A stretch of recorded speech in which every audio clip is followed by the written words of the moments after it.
Hey guys, welcome to Neptune's Pride. This is a game that I've been enjoying over the last couple of weeks while in lockdown, and I thought I may as well share it with y'all. It's an in-browser, free-to-play, real-time, long-term military strategy game, I guess is how you would define it. I don't know what its specific genre or classification really is. It's incredibly unique. I don't know many other games like it, and I have been really enjoying it, so I just thought I would show you guys exactly what I do in a normal public game of Neptune's Pride, all the steps I take, all the decisions I make, and every breath I make. You'll be watching me. So this is how the game starts. You start with a few stars. I've already complicated things with sending off some ships before recording, but I actually did record the very first moments of this game, but the recording software I was using was a bit subpar, and it kind of gave me a headache even looking at it because it was 10 frames a second, and I don't want to inflict that upon you. It'd be nauseating, and you need to buy out all the Panadol of your local clinic, which is definitely not a good idea in a global pandemic. So what we're doing here is we are starting the recording just one tick in. Every hour equals one tick for this game, and that means that ships will update. They'll move along their path on the hour every hour, not on the real hour. Actually, I think this one conveniently is pretty much on the real hour, because it's 9:28 p.m. right now, and it's 22 hours and 32 minutes in. So in 2 minutes, oh look, it's just changed to 9:29. So this is literally 2 seconds behind the real-time clock, which is a massive convenience. The game begins automatically once 8 people have occupied the game.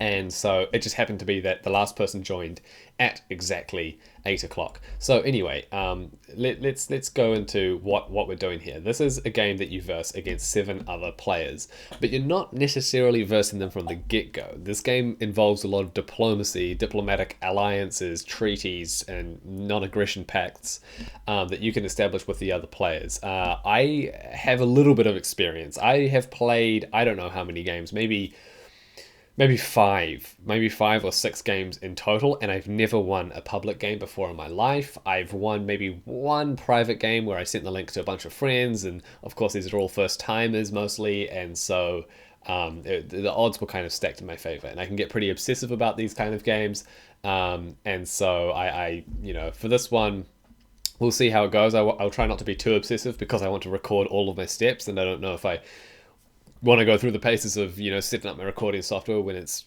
6 a.m. in the morning and I've set an alarm to see how a combat will have gone, or to see how far along my ship is. But I'll try and record as much as possible. I'll try and record everything. But I didn't get to record the first steps, as I said, because the recording software that I used it for is just subpar. So what I've done here is I've already sent some ships off to colonize nearby stars. These things with the halos, these are all stars. Here's my starting system. Each star that I automatically have given to me at the beginning starts with 10 ships on them. Those are the numbers beneath the names of the star. You can see that this star is called Saturn and it has 10 ships. If we zoom in further, Saturn will be a 001. That's because these numbers up here are infrastructure of a star. The furthest left is the economic infrastructure, in the middle is the industrial infrastructure, and then on the far right is the science facilities that we have on the star. When you begin the game, you're automatically given a mother star, or a home base, HQ if you will.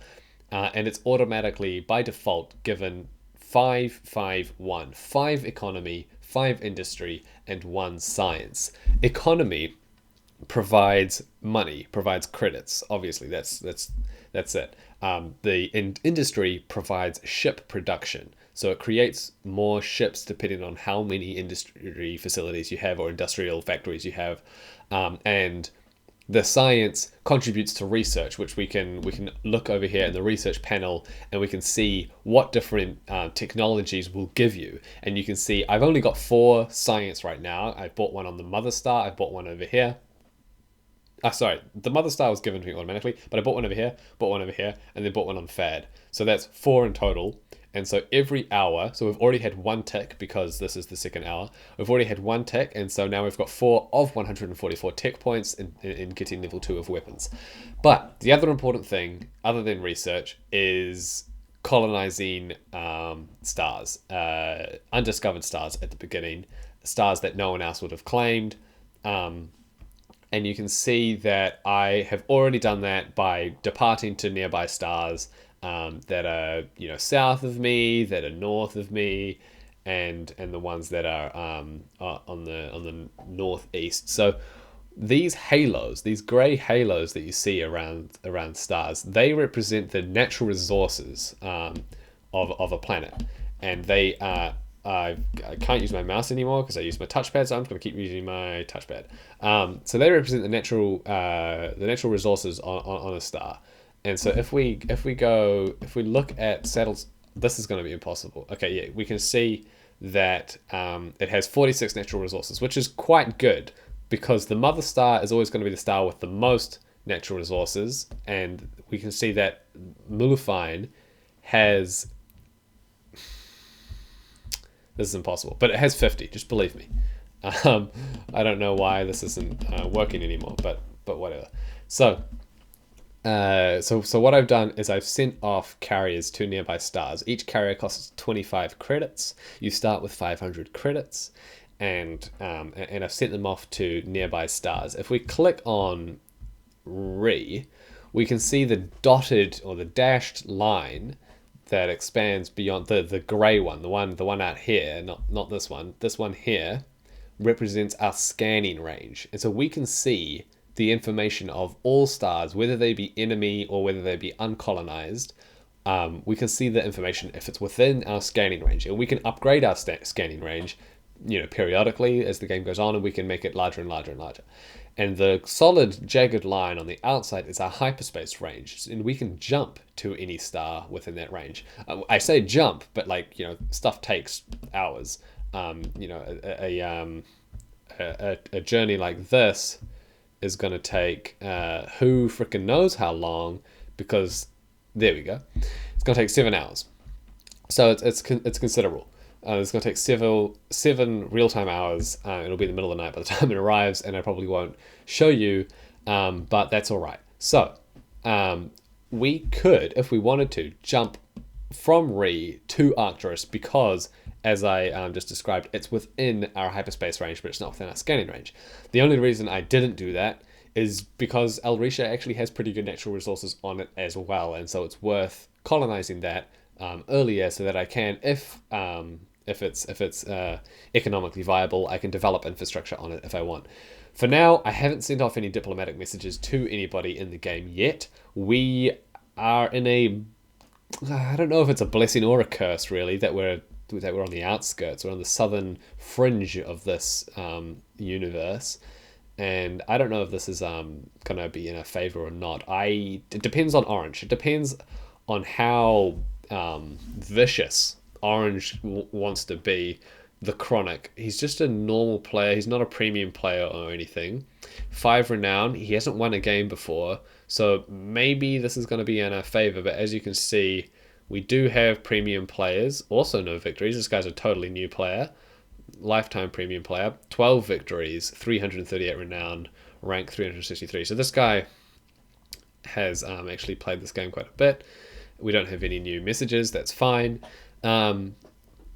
But yeah, I'm going to keep you guys updated and see how this plays out. I might have to send a message to the Chronic at some point and just let him know that I'll be coming. But this is problematic because he has no option but to expand west, and I have no option but to expand north into those western stars, unless he wants to jump to these central stars and engage in hostile relations with Yellow already.